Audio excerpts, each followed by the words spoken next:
नमस्कार दोस्तों, स्वागत है आपका साइंस जर्नी में। दोस्तों, आजकल कुछ तथाकथित लोग नास्तिकों को परिभाषित कर खुद को स्वघोषित आस्तिक तथा जो इनके काल्पनिक कहानियों और षड्यंत्र को विज्ञान के आधार पर प्रमाण तथा प्रश्न करे उसे ये नास्तिक होने का सर्टिफिकेट बांट रहे हैं। बात यहीं रुक जाती तो ठीक थी, लेकिन रुक कहाँ रही। ये तो सीधे सीधे खुद को देश और विज्ञानविद इंसानों को देश विरोधी होने का स्वघोषित सर्टिफिकेट बांटने लगे हैं। यहाँ पे ध्यान देने वाली एक ही बात है कि ठेकेदारी इन्हीं के हाथ में है। किसको ब्राह्मण शूद्र कहना है, किसको शिया सुन्नी, किसको कैथोलिक प्रोटेस्टेंट, इसका सर्टिफिकेट इन्हीं कुछ ठेकेदारों के हाथ में है। यानी कि चित भी मेरी, पट भी मेरी और सिक्का मेरे बाबूजी का। ऐसे तथाकथित आचार्यों को तथा आस्तिकों को शायद इतना भी नहीं पता कि नास्तिक दर्शन भारत की अमूल्य धरोहर रही है। अगर ये तथाकथित आस्तिक दर्शन पढ़े होते तो पता होता कि आस्तिकता नास्तिकता क्या होती है। खैर, जानकारी के लिए मैं ही इन्हें बता देता हूँ। एक किताब लिखी है डॉक्टर वेद प्रकाश वर्मा जी ने, भारतीय एवं पाश्चात्य अनिश्वरवाद का इतिहास। एक दूसरी भी किताब पढ़ सकते हैं, चारवाक दर्शन बाय सुरेंद्र कुमार शर्मा जी। अरे कुछ नहीं तो महान क्रांतिकारी भगत सिंह का वो लेटर ही पढ़ लेते, मैं नास्तिक क्यों हूँ। आप जितने भी लोग इस वीडियो को देख रहे हैं और आप सभी में भी अगर किसी भी पॉइंट को लेकर ईश्वर, अल्लाह, गॉड रहित दुनिया,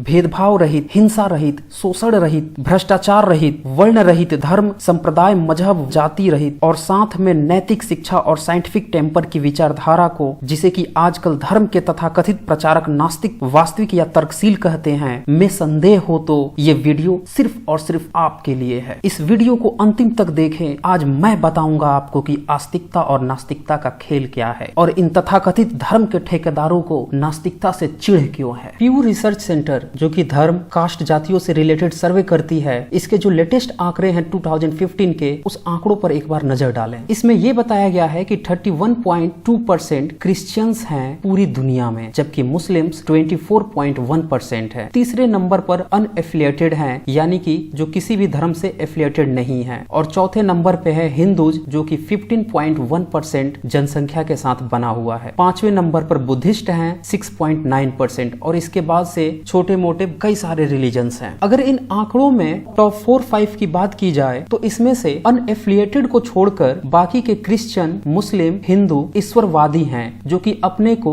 तथाकथित आस्तिक बताते हैं। जबकि इन्हीं में से कई सारे लोग ऐसे हैं जो प्रश्न रखते हैं, तर्क रखते हैं और विज्ञान के आधार पर कथा कहानियों की एनालिसिस करते हैं और उन्हें ये सारे ईश्वरवादी लोग नास्तिक बताने लगते हैं। आइए एक नजर डालते हैं दुनिया के इन 3 सबसे बड़े ईश्वरवादी रिलीजनों पे। पहला है क्रिश्चियन। शुरुआत आज से 2000 साल पहले इसके फाउंडर जीसस बताए जाते हैं। इनका जन्म काफी विवादित है, क्योंकि बताया जाता है बिना पिता के संतान है, जो कि आज तक साइंटिफिक रूप से बिल्कुल ही गलत है। अगर इनके कार्य क्षेत्र को देखें तो ये एक लकड़ी के कामकाज, यानी कि एक बड़े परिवार में पैदा हुए और लकड़ियों पे काम करते थे। इनके मन में कुछ विचार आते थे और उन विचारों को लोगों को इकट्ठा कर प्रचारित और प्रसारित करते थे, जो कि बाद में अंधविश्वास का रूप लेने लगा। जैसे कि ये किसी को छूते ही उसके रोग ठीक करने लगे। प्रवचन सुनने आए लोगों को 2 रोटी और 2 मछली से हजारों लोगों को खाना खिलाने की बात प्रचारित की जाने लगी। एक बार जब ये नाव में सवार थे और तूफान आया तो आदेश देकर तूफान को रोकवा दिया। समुद्र पर ये पैदल चलने लगे। अब इस तरह की बातों पर जो आंख मूंद कर विश्वास कर लेता है उसे ये आस्तिक कहते हैं, और जो इस पर तार्किक प्रश्न रखता है उसे ये नास्तिक कहने लगते हैं। इनकी मृत्यु समाज में अंधविश्वास फैलाने, चमत्कार करने के नाम पर बाबागिरी करने और लोगों को गुमराह करने इत्यादि मामलों पे इन्हें सूली चढ़ाने की सजा हुई, और उसके पहले इन्हें बेरहमी से कोड़ों से पीट पीट कर सूली पर चढ़ाया गया। 3 दिन बाद इनके चेलों में से कुछ ने यह प्रचारित किया कि वो जिंदा होकर लौट आए हैं और उन्हें दर्शन भी दिए। अब इस तरह की कपोल कल्पित को जो मान ले वो आस्तिक, और जो प्रश्न करे, इसे सत्यता और विज्ञान के पहलुओं के आधार पर जांच करे, उसे नास्तिक होने का यह सर्टिफिकेट बांटने लगते हैं। अब जरा इसके सोशल इंपैक्ट पर नजर डालें। चमत्कार पे विश्वास, जो कि बिल्कुल ही अनसाइंटिफिक है। क्योंकि जीसस पे ही चमत्कार करने के आरोप हैं, तो ये रिलीजन वाले भी चमत्कार आंख मूंद के मानने लगते हैं। किसी भी तरह से इन्हें बरगलाया और गुमराह किया जा सकता है चमत्कार के नाम पर, जो कि साइंटिफिकली पूरी तरह से गलत है। चमत्कार नाम की कोई भी चीज नहीं होती। अब जो चमत्कार को मान ले उसे आस्तिक का सर्टिफिकेट, और जो न माने उसको ये नास्तिक का सर्टिफिकेट बांटने लगते हैं। दुनिया का दूसरा सबसे बड़ा रिलीजन मुस्लिम, 24.1% जनसंख्या पूरे वर्ल्ड में। फाउंडर मुहम्मद, जन्म 571 AD और मृत्यु 632 AD। बचपन में ही माता पिता का गुजर जाना, 25 साल की उम्र तक सामान्य जीवन जीना। कार्य क्षेत्र की बात करें, विवाहित लाइफ काफी विवादित, मसलन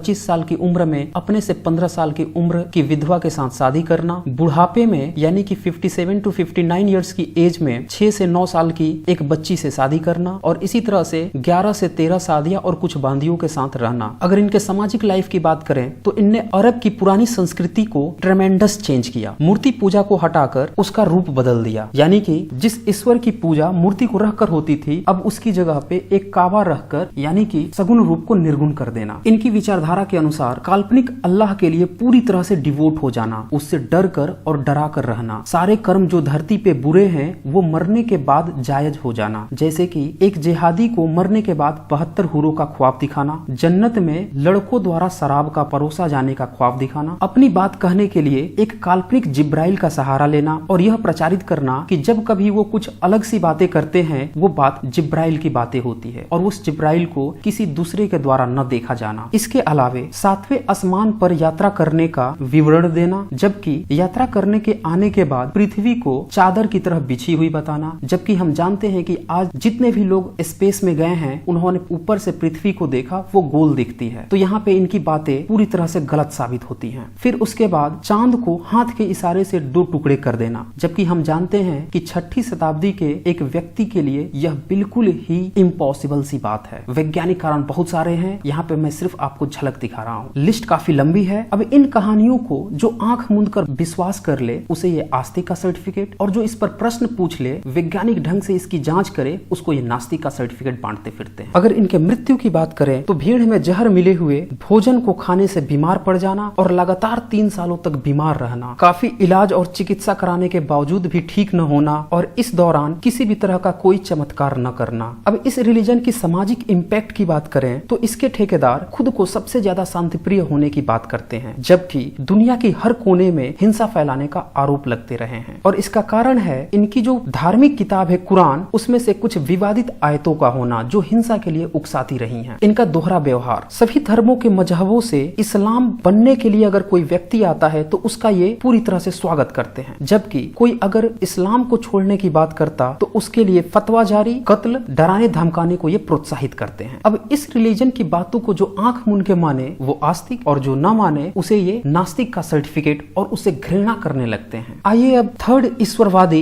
रिलीजन हिंदू को भी देख लेते हैं। दुनिया में इनकी संख्या 15.1% से भी ज्यादा है। आमतौर पे 3500 साल पहले सिंधु सभ्यता के पतन के बाद एक नई सभ्यता जन्म लेती है जिसे कि गंगा वैली सिविलाइजेशन भी कहा जाता है। शुरुआत में यहाँ पे नास्तिक दर्शन उभरते हैं जैसे कि चार्वाक दर्शन, बुद्धिज्म, जैनिज्म, अजित के काम्बली वो भी नास्तिक दर्शन चार्वाक दर्शन के काफी करीब होते हैं और इस तरह की विचारधाराएं लगातार 1500 सालों तक चलते रहती हैं। फिर विदेशी आक्रांताओं के आने के कारण यहाँ पे भी उन्हीं की तरह ईश्वरवादी मिक्सअप फैलने लगता है और उसका नतीजा ये होता है कि यहाँ भी 7वीं 8वीं शताब्दी के बाद मूर्ति पूजा, तरह तरह की कहानियां जो दादी नानी सुनाया करती थी, कथावाचक सुनाया करते थे, उन्हें कलेक्ट करके और 15वीं सदी में इन्हें लिखा जाने लगता है और इस तरह से काफी विवादित बातें भी उभर कर आती हैं। अब इन कथा कहानियों को जो मान ले वो आस्तिक और जो न माने, जो इस पर प्रश्न करे, वैज्ञानिक ढंग से इसकी सत्यता की जांच करे कि पहले आप बताओ तब हम मानेंगे, तो फिर उसे ये नास्तिकता का सर्टिफिकेट बांटने लगते हैं। अगर इसके सोशल इम्पैक्ट की बात करें तो ये विभिन्न जाति, वर्ण, गोत्र में बटे हुए हैं। खान पान, रहन सहन, पीढ़ी दर पीढ़ी एक दूसरे जाति वर्ण से नफरत करना, आपस में शादी विवाह न करना, रिश्ता न रखना, कुल मिला के भेदभाव के पुलिंदे को लेकर चलना और उसके पक्ष में अभी भी कुछ इसके ठेकेदार हैं, जबकि काफी जनता इससे इतर हटकर वैज्ञानिक सोच को बढ़ावा दे रही है और उन्हें ये तथाकथित ठेकेदार नास्तिक होने का सर्टिफिकेट बांटने लगे हैं। तो देखा आपने, ये थे दुनिया के 3 सबसे बड़े आस्तिक धर्म और ये सर्टिफिकेट बांटने चले हैं कि कौन है आस्तिक और कौन है नास्तिक। अगर इनकी कथा कहानियों को, कपोल कल्पित विचारधाराओं को आंख मूंद के आप मान लें तो आस्तिक, और इनसे प्रश्न कर लें, वैज्ञानिक ढंग से पूछताछ करें कि आप बताओ तो सही तब हम मानेंगे, तो फिर ये आपको नास्तिक होने का सर्टिफिकेट बांट रहे हैं। ऐसा नहीं है कि इन धर्मों में बुद्धिजीवी लोग नहीं हैं, इनमें भी कुछ बुद्धिजीवी लोगों ने समय समय पर अपने रिलीजन को रिफॉर्म करने की कोशिश की। जैसे ईसाइयों में प्रोटेस्टेंट आए, काफी विवाद हुई, हिंसा हुई, लेकिन उनमें कुछ सुधार भी हुआ। लेकिन रिलीजन नाम का जो टैग लगा था, जो अंधविश्वास लगा था, वो पूरी तरह से खत्म नहीं हुआ और इसलिए अंधविश्वास उसमें धरा का धरा रह गया। हिंदुज़ में भी रिफॉर्म करने के लिए समय समय पर काफी लोग आए और काफी तरह से बदलाव हुए, लेकिन जो टैग है रिलीजन का, धर्म का, जो कि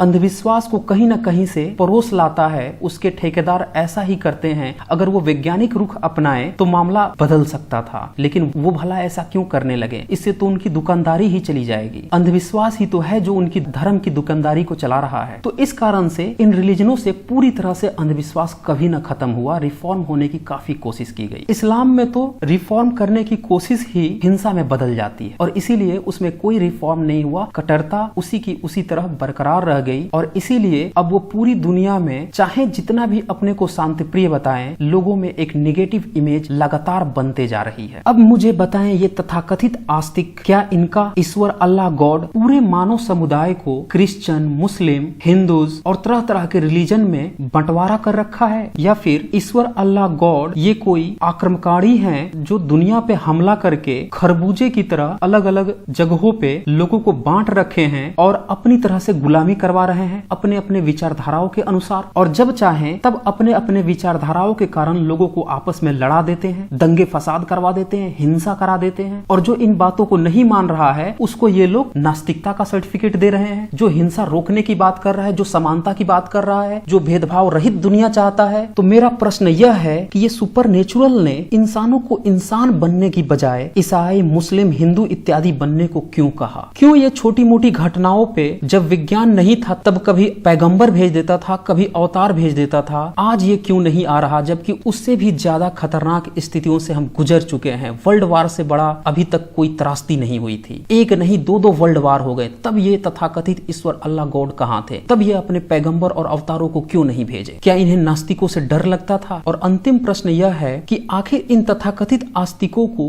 भेदभाव से इतना प्यार क्यों है? क्यों ये शादी विवाह, जाति, वर्ण, कौम, अमीरी, गरीबी, खान पान, हलाल झटका के नाम पे, धर्म मजहब के नाम पे इंसान को ही इंसान से मारने और भेदभाव रखने की सलाह देते हैं और ऐसा ही ये करते रहे हैं? अगर ये सब ईश्वर अल्लाह गॉड के विचार हैं और इस कारण से ये आस्तिकों के विचार हैं, तो फिर मैं नास्तिक कहलाना ही पसंद करूंगा। तो दोस्तों, इस वीडियो को ज्यादा से ज्यादा शेयर करें ताकि सभी लोगों को आस्तिकता और नास्तिकता के इस खेल का पता चल सके कि कैसे भेदभाव को बनाए रखने के लिए आस्तिकता को हथियार बनाया गया है। तो आज बस इतना ही।